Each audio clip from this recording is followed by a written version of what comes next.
I'm Caroline Donahue, owner of Remabulous Coaching. Welcome to the Video Friday vlog. So today I want to talk about successfully starting a large-scale project. Lots of my clients come to me wanting to start something big but feeling really intimidated about getting started. I'm talking about things like writing a book, starting a new venture, those kinds of projects. So I want to share with you the 3 successful steps I've shown that help people get started properly on a project. I find that thinking about a large-scale project, it really helps to think about it like you're going on a long trip. So the first thing you want to do, the first step, is to figure out what's my destination. And you want to be as specific as possible. Saying I want to write something is kind of like I want to go somewhere in the Pacific Northwest. It's going to be really hard to find the right place.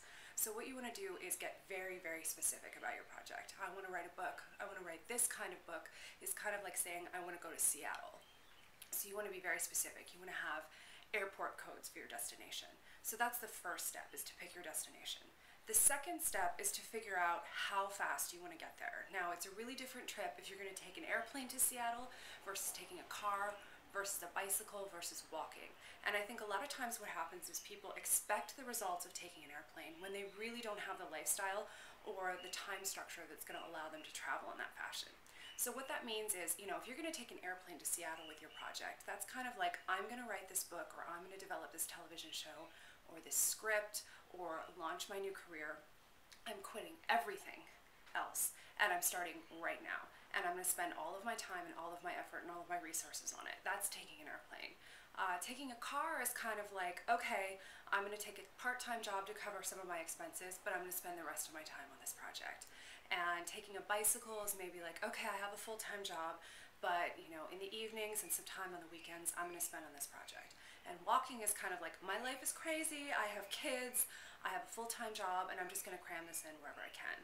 And a lot of times what I see is people will have maybe a bicycle or a walking situation and expect airplane results. So what you want to do is be realistic. If you don't have the time to do an airplane method, then you shouldn't be beating yourself and giving yourself a hard time for not getting results as quickly. And then the third step is you have to show up. You have to get on the bicycle, you have to start walking, or you have to go, pick up the rental car, or you got to go to the airport. And what that looks like for a creative project is you need to put it on your calendar. So whatever time you're devoting to it, it needs to be on there, whether that's 5 minutes a week, or it's 8 hours of every day, or longer. I mean, it's possible to put all of your time in there, but you need to sleep, you need to eat, you need to kind of go out and walk around. But what you want to do is take your calendar, whether that's a electronic calendar, paper calendar, but it needs to go in there. Because if you don't have your itinerary for your trip, you're not going to get there.